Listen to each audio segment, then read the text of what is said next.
I had planned this talk to be about the Day of the Dead, Dia de los Muertos, and the traditions and the impact that all of our ancestors have had on us. I know in my life that continues to be true. And yet, so much happened this week. And yesterday, another gunman attacked people in the middle of a bris, in the middle of a naming ceremony for a little baby boy. Right? The insanity, the anger, the hatred, the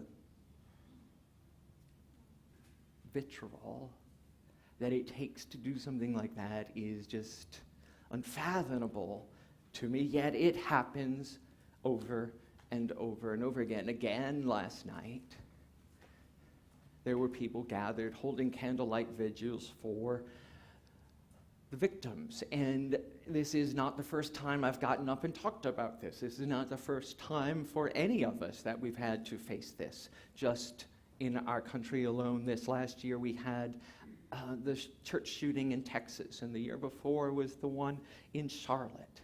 And this weekend alone, also 2 African-American men were gunned down outside of Kroger's in Kentucky because the gunman couldn't get into the Baptist church he was trying to shoot up. And so he drove past a grocery store and killed a 67-year-old grandfather who was buying poster board for his grandson's school project, and another random 67-year-old woman.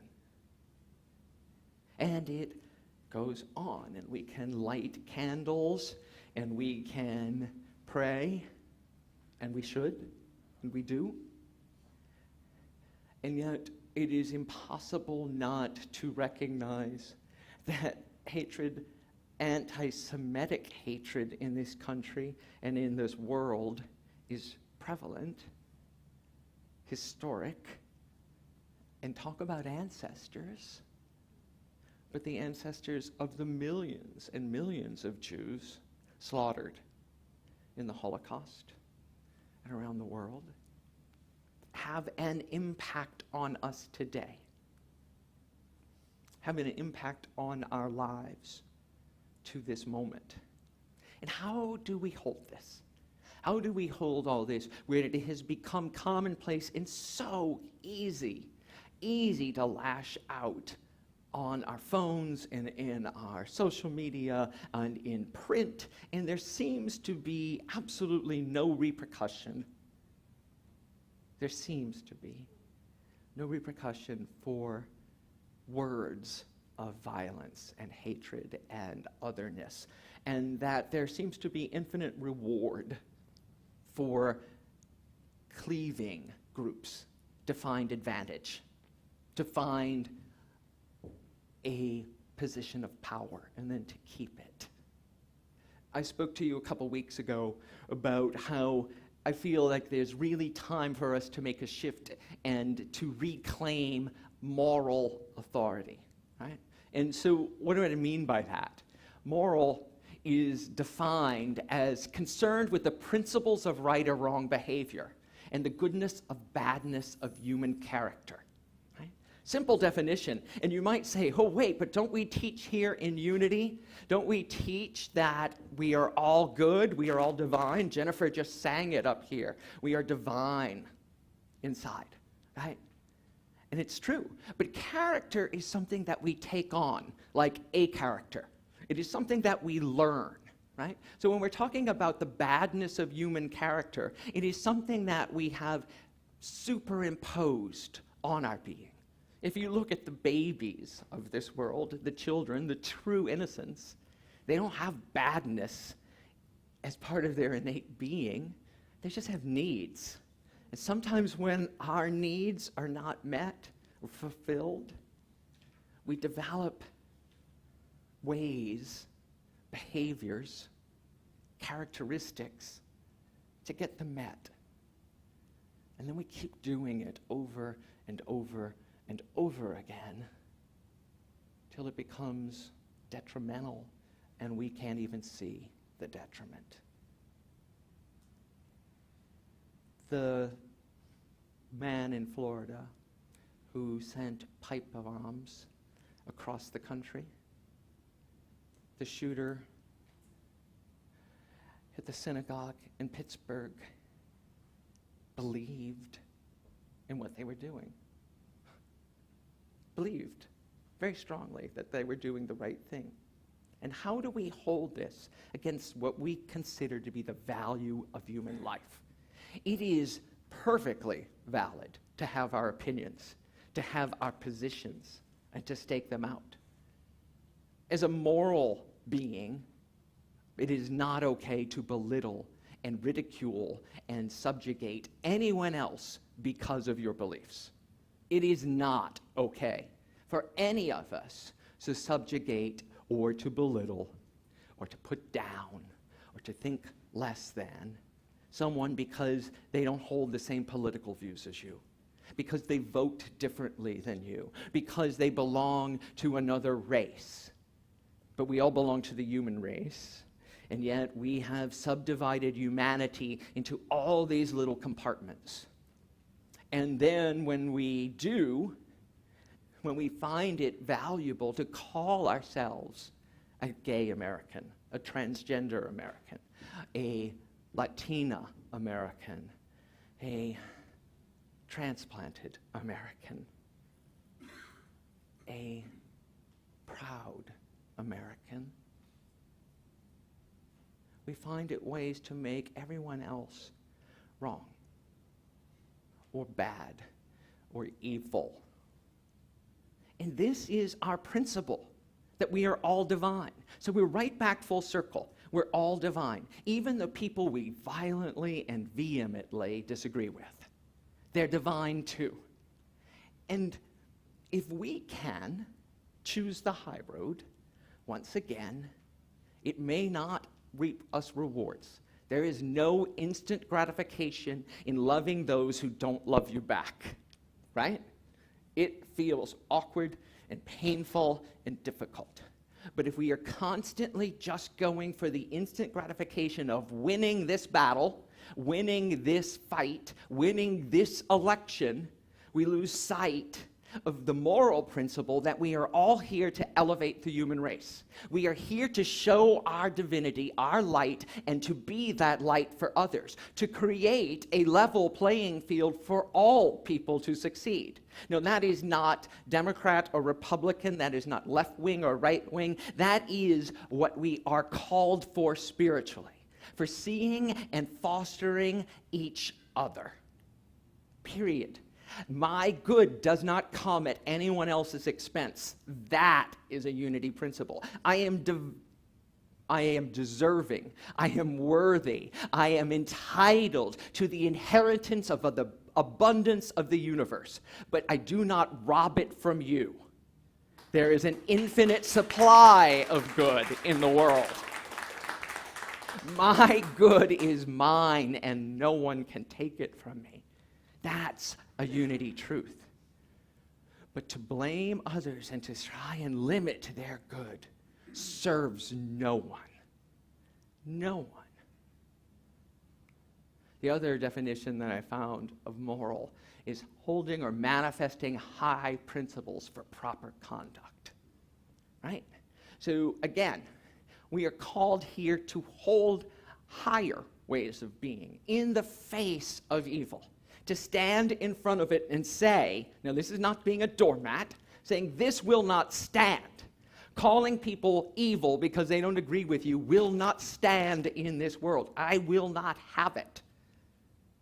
I will stand for love because I value all human life. I will stand for people who are migrants because my parents were migrants and my grandparents came here fleeing religious persecution. This whole country was founded on people who were fleeing authoritarian regimes. That is who we are. Whether you agree with me or not, it is the history of our country. And I believe in facts, that we are a country of immigrants. We all came here from someone else, unless you're Native American, and even then you came from Asia at some point in your distant ancestry. If we're going to honor the Day of the Dead, if we are going to honor the wholeness of our humanity, we will understand that we all came from Africa. All of us. And when we can honor that heritage, when we can honor that understanding, that wholeness, that fact that we are all descended from a one line of humanity, and then the ridiculousness of who you are and what race you are, or what sexual orientation, or what gender, or what nationality is meaningless. And we follow rules. We follow rules of conduct. Shooting people up, mailing bombs, calling people out on national media for being bad and evil, is not in my rule book of how to behave as a human being, as a spiritual leader. And you are all spiritual leaders. So the synonyms of moral are righteous, upright, upstanding, high-minded, principled, honorable, honest, just, noble, incorruptible, scrupulous, respectable, decent living, and law-abiding. Those are the things that we should aspire to. Those are the things we should call everyone up to. Those are the reasons we should make our borders very organized and allow legal immigration in an orderly and abundant fashion, because there's more than enough here. There is no lack in the United States. If you guys want to believe in lack, I suggest you go to another church, because I'm only going to preach about abundance here, right? We live in an abundant world and an abundant country, and there is more than enough for everyone to go around. If we stop constricting the flow of people coming to us, we will be blessed by the energy and the enthusiasm of people who long for what we already have. And the more we give, the more we will receive. So as I stand here, and as you sit here and stand up, as we walk out of these doors today and walk into our lives all across the world, we can stand up for righteous behavior, for moral strength, for understanding that we will not vote for people who ridicule others. We will not abide people who put others down or call them evil because they don't agree with us.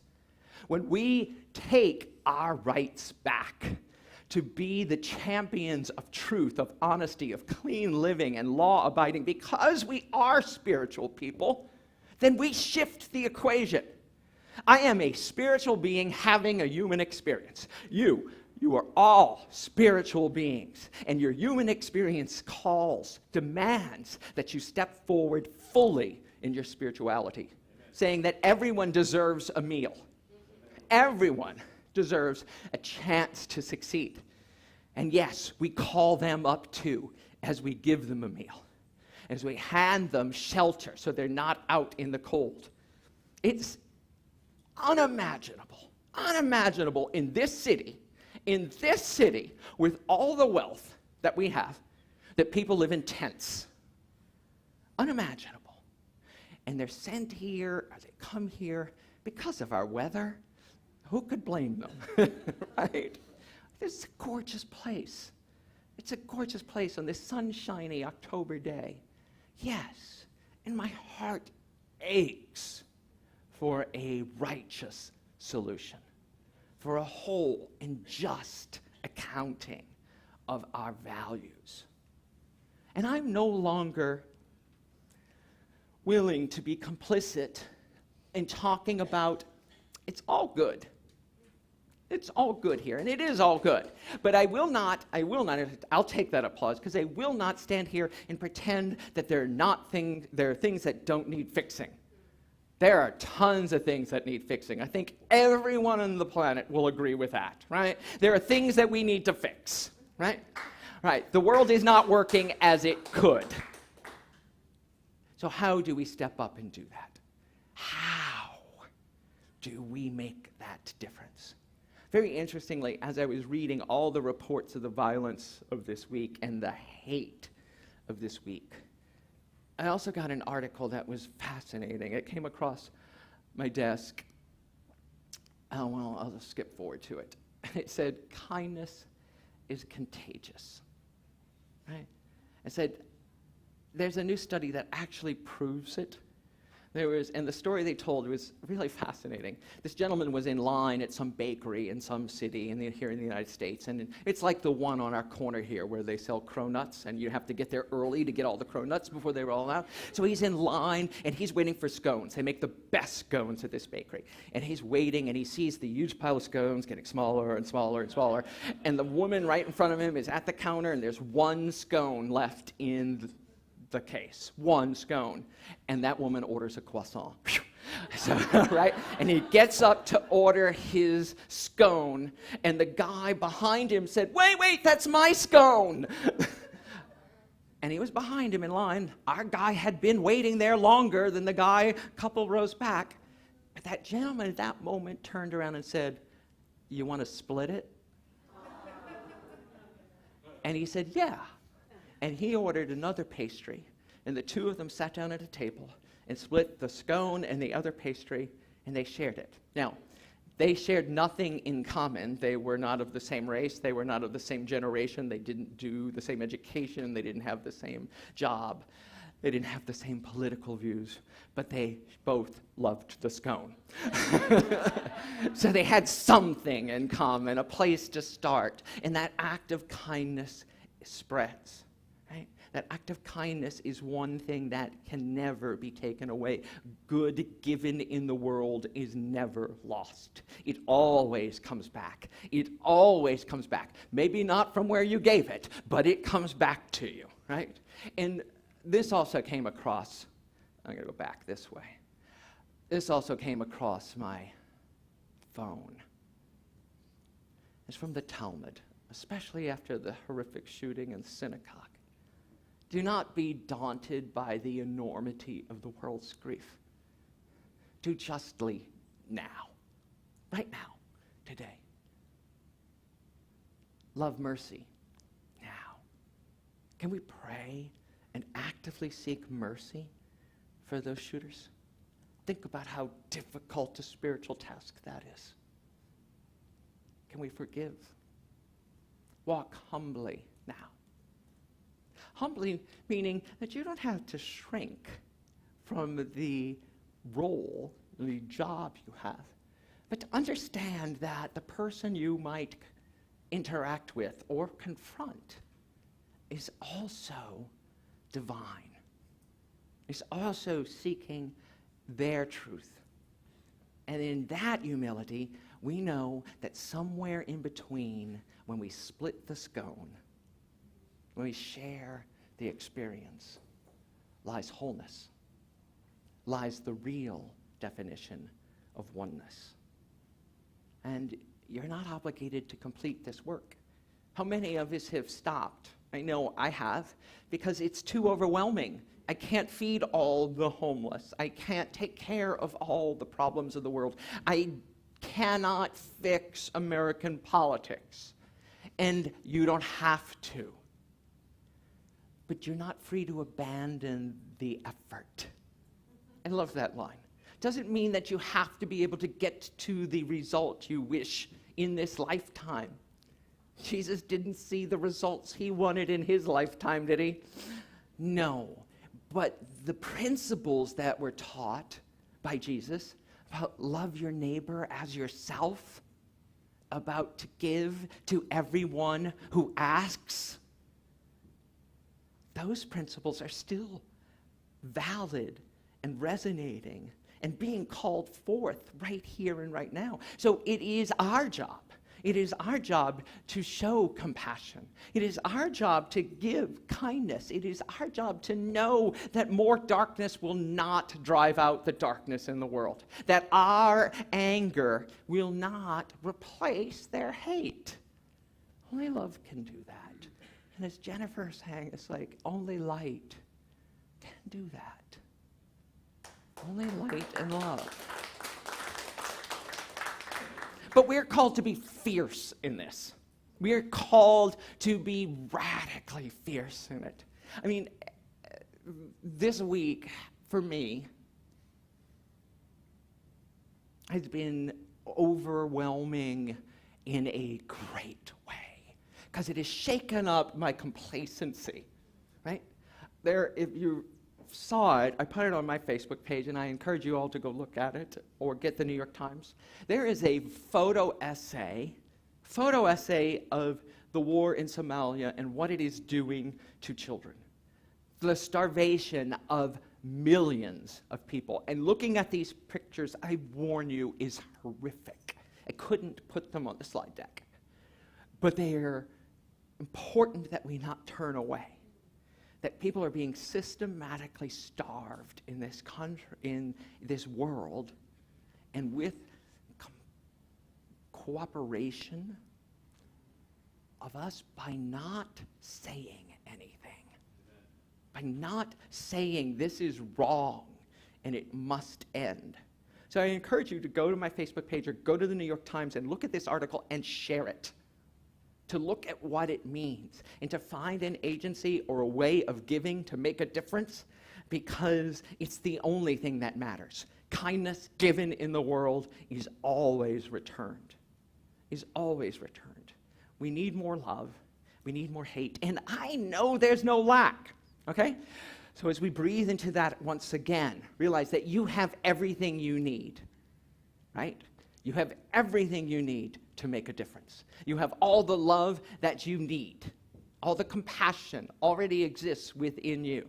The kindness, the strength, the moral fiber, the serenity, the wisdom to take action.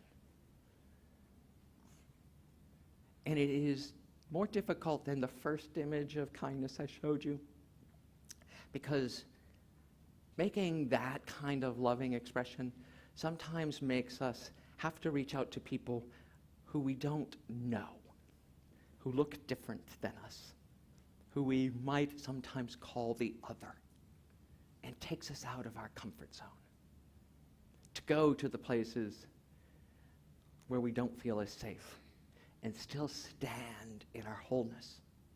To go to the edge of advocating our principles, our moral standards, and do so fiercely and lovingly and compassionately. There will be mistakes made as I travel this road. I will make mistakes. But I would rather be making mistakes on this path than sitting back pretending like it doesn't matter. So I invite us all to walk down this road, to be the fierce advocates for love and kindness and for moral principles in this world of honesty, forthrightness, and then apply our spiritual understanding and our spiritual teachings to every interaction of our lives. Let's take that to our time of meditation, right?